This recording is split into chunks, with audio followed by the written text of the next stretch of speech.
যেখানে সরকার ব্যর্থতার পরিচয় দিচ্ছে সেখানে জনগণকে দায়িত্বশীল আচরণ করতে হবে। দায়িত্বশীল আচরণ করতে হবে নিজের স্বার্থে, পরিবারের স্বার্থে, সমাজের স্বার্থে। এমনিতেও আইনে প্রবাদ রয়েছে, ignorance of law is no excuse. আইন না জানা কোনো অজুহাত হতে পারে না।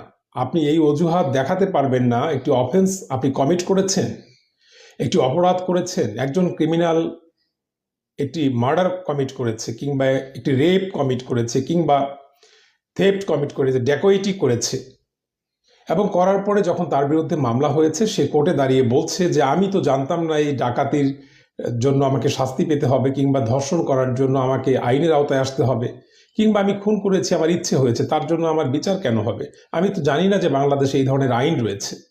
এই যে জানি না, এই কথা বললে পরে সেই অপরাধী দায়মুক্ত হতে পারবে না। এটি হচ্ছে এই প্রবাদ বাক্যের মর্ম কথা, যেটি ইংরেজিতে বলা হচ্ছে ignorance of law is no excuse.